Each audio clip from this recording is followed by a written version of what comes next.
In order to better understand these yearly celestial cycles, let's begin in spring. At 8:30 a.m. we see that the sun is above the horizon, and behind it is the constellation Pisces. And as we fast forward to autumn, we notice that the sun appears to remain in the same region of the sky at this particular time of day. And if we fast forward 2 months, we see that the sun appears to be in a completely new location at this exact same time of morning.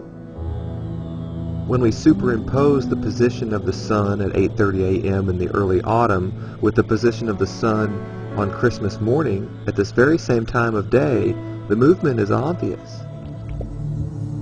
And every day, it's been moving further and further to the south, and the days are getting shorter and shorter. The nights are getting longer and longer, and it's getting colder and colder.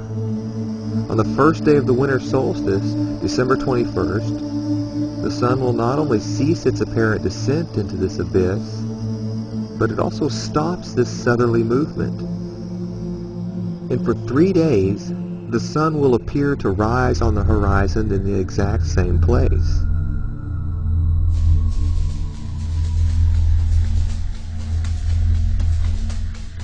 No longer does it appear to fall, because fall has ended.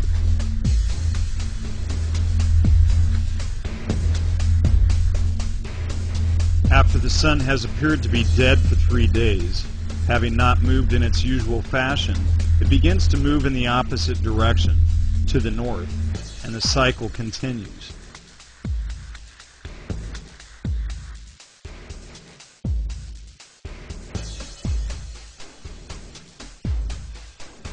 And depending on the Earth's yearly angle with the sun, if you lived above the 66.5 to the 67 degree latitude line, you would notice that during these 3 days of the sun's symbolic death, there is no sun in the sky. In this part of the world, which just so happens to be the part of the world where our Norse traditions of the Christmas holiday come from, the sun will remain below the horizon, in the chthonic realm, sometimes called hell, for 3 days. During the Christmas season, you can go outside at night and look to the east, and there on the horizon you will see the real 3 kings of the east. And they'll be following the brightest star in the sky. And these stars mark the location where the sun will rise on Christmas Day. This was even more obvious 2,000 years ago when these legends began, but they can still easily be seen today. These stars will not be in this location at other times of the year. They sweep down to form this alignment during the solstice, or during the Christmas season. It's rather precise, actually, and you can see it with your own eyes. If you go outside during the evening in mid-December, look to the eastern horizon, and wait until you see Orion's belt rise on the horizon, you'll notice that it's been dark for quite some time while you wait for this to happen. But if we wait 1 month and go outside during the evening in mid-January, the sky will look completely different. Now, when you look to the eastern horizon and wait until you see Orion's belt rising on the horizon, you will notice that it's too light outside to see any stars, and Orion's belt cannot be seen on the horizon. But if we go back to December 24th, Christmas Eve, and you go outside and you wait until you see Orion's belt appear on the eastern horizon, you will notice that these 3 stars appear to begin their journey across the sky immediately at dusk. This constellation rises on the horizon just when the sky is dark enough to expose the stars. And these stars travel further across the night sky on Christmas Eve than they do any other night. We'd like to discuss Santa Claus again for a moment. This mysterious old man somehow got himself intertwined into the Christian celebrations of the birth of their deity. In the Middle Ages, Santa was a shaman, and you can easily trace many similarities between the shamans of the past into our Christmas traditions of today. A shaman is, in many ways, similar to what we more commonly refer to in America as a medicine man. In Siberia, the local shaman was the oracle of the community. Nothing of importance happened in the community without the okay from the shaman.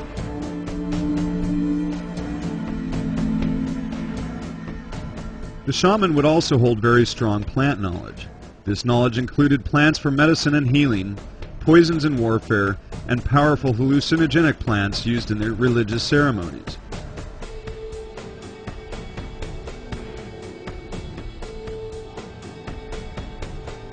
You can often find chimney sweeps on old holiday postcards holding the Amanita muscaria mushroom.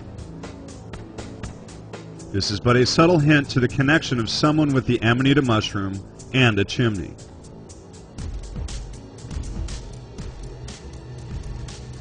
The ancient shamans of Siberia would go to the houses, huts, or yurts of the people in the community in celebration of the winter solstice and bring them these pre-dried mushrooms and often guide them through the experience. It was their yearly tradition. If the main door to the yurt was snowed over, which they often were during the wintertime, it is said that the shaman would enter symbolically through the secondary entrance. This just so happens to be the smoke hole in the roof or the chimney. The shaman, dressing in red and white and carrying a huge bag full of Amanita muscaria mushrooms that he had picked and dried during the previous season, enough for an entire community, would go door to door, bartering and selling his dried mushrooms.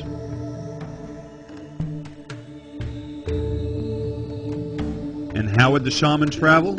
He used a sleigh, and the animals pulling the sleigh were not dogs or horses. The Siberian shaman used caribou, also known as reindeer, as they were indigenous to Siberia. Amanita muscaria mushrooms go through a chemical process called decarboxylation as they dry. We'll talk more about this chemical process in a minute, but they also go through a physical process when they dry. They get lighter. They retain much of their potency when they are dried, and in fact, chemically speaking, they get stronger. And this allows the shaman to consume more than if the mushrooms were wet and heavy. Even to this day, it is a common practice for people to stack their mushrooms in socks and hang them over the fireplace overnight to dry them out. But imagine that you're in a pine forest hunting mushrooms for your entire community. These mushrooms can grow to be quite large, and the sack that you use to carry the mushrooms in would get quite heavy. But knowing that these mushrooms should be dried before ceremonial ingestion, it would be wise to dry them out before carrying them home. This would allow you to carry more, and it would keep the mushrooms on the bottom of the sack from being crushed by the weight of the others.